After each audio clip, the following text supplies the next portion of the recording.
they will be the ones that be judged. When you have God inside of you, God will put inside, He is the watchman, and He will warn you. Every decision that I've made that was either consequential, detrimental for me, God warned me ahead of time. You know, if it was some girl I should not have been with, He's like, Travis, don't do it. Don't be with her. And if I didn't listen, I faced the consequences of that. So a watchman in the watchtower will give people a short time to choose their fate. It gives an army a chance to fight from long range. On a tower, you have people with bows and arrows and cannons and all that. They give them a chance to attack the enemy from a long distance so that they don't get any closer to your proverbial city. It also gives them a chance to retreat. The gates represent a limited access and openness to authorized people and or goods, and they should only be open for those worthy. You can't give everyone access into your life.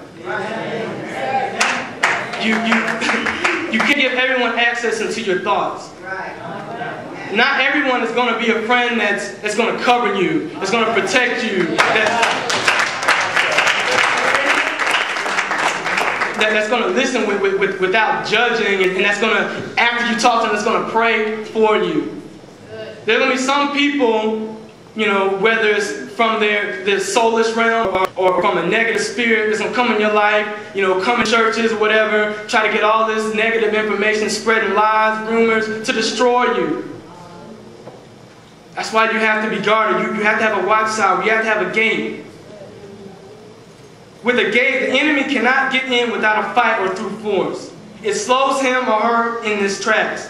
It shows resistance to all as it feels. Bars offer protection in the most intimate and closest areas, you know, like windows and doors, etc. You have all seen houses, you know, especially in certain kind of neighborhoods, that have bars on the windows, they have bars on the doors. That's to keep someone out that has decided to breach the yard, and they're coming in, you know, to kick in the door or, you know, to bust the door. It keeps them from doing that. So if you're in the house, it gives you a chance to flee.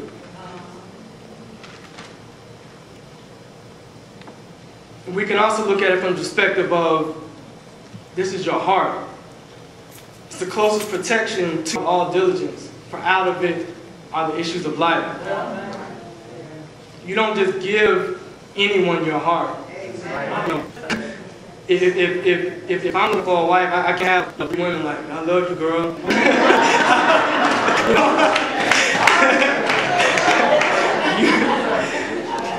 You need, y'all need that, right? You don't need anyone in your heart.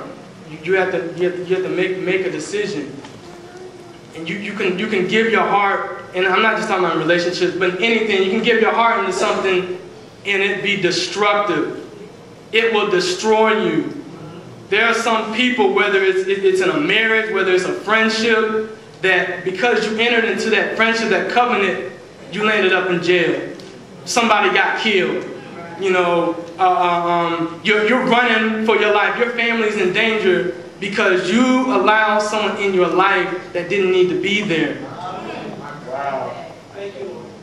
You must surround yourself with strong, positive, like-minded individuals fighting for the same goals in life. First with Christ. In the Bible, it talks about Asa assembled an army of 300,000 men in Judah. These men in Judah, they carried big shields. The Bible, in the King James Version, it says targets, but it's a big shield. Because they were the soldiers that were on the ground that were going to hit you up close. They had spears. So in one hand they had the spear, in the other hand they had the shield. And so they were going to attack from up close. They were equipped to deal with opposition head-on, up close and personal. You need to have friends or different things in your life that are equipped to deal with close and personal. We all have friends, and even people who aren't friends, who are very blunt. They will tell you exactly how they feel.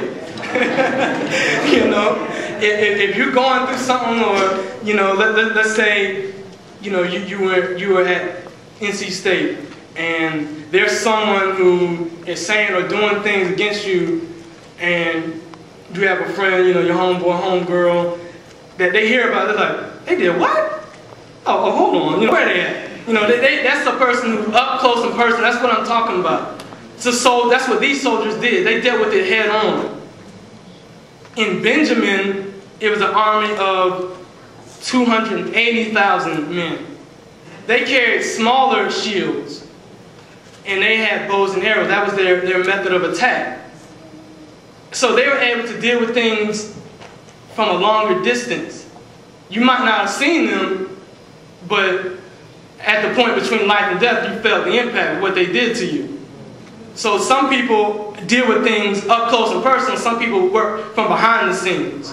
You know, when I was at NC State in the graduate, I dealt with a situation where I was graduated December of 2006, but I messed up in my last engineering class. It put my GPA at a 2.973. North Carolina State will not allow you to graduate from the graduate school with anything less than a 3.0. So I was sitting there fighting and feeling a certain kind of way, feeling like my purpose was not going to be fulfilled, getting depressed and all these different kind of things. And God woke me up and was like, you know, have faith, and I trusted in Him.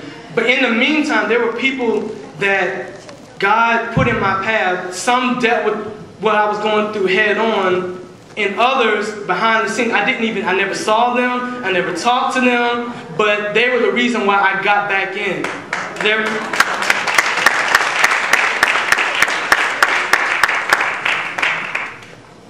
One of the professors, Dr. Mitchell, was the person who helped me head on. I went to his office, he made the calls. He was a black engineering professor. He made different calls, talked to different people in the department. There were other people who were high up in the school who God removed some other people who were in the way and put them in positions. I never saw them, but I heard on the phone when I finally got in and I wanted to take a math class, the head of the math department said no. He said, I've already turned down 50 people. I'm not letting you in. You can do this next semester. But I knew it was God's will for it to be this semester. So I sat there. I didn't walk out of his office. I sat there. I just calmly handed him the memo. And he was like, well, you know, let me just make a call. So he makes the call, and all of a sudden he starts fussing on the phone with the dean of engineering, the one who had been just placed there. And he was like, I've already turned down 50 people. What's so special about him? She keeps talking, gets quiet. He's like, okay. So he turns to me and was like, I guess you are special. And so they let me in. That's an example of...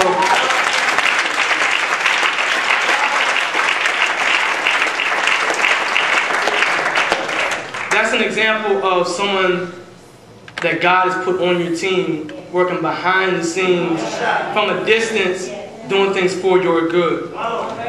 These were very skilled and strong men in their ability to defend and attack. You can't be around people that, and when I say be around, I mean in a close capacity, because we all need each other. But you can't have people in a close capacity that are saying, you know, they're supposed to help build with you in your life, that are weak. People who aren't contributing, who aren't pulling. In a business, if you have an employee that is not contributing, eventually they're going to get fired because they are not helping the business to profit. It's the same thing in our lives. You know, there's sometimes, you know, some people that I talk to, and it's like just a wave of negativity. And it's not because of their circumstances. That's not it. But it's because they don't want to change. I'm not talking about someone who is struggling with something, but they come to you because they see that, you know, there is a divine appointment and you are helping them build. I'm talking about somebody who does not want to change, who is fighting you, and who every time you're around them, they drain you of energy, they drain you of money.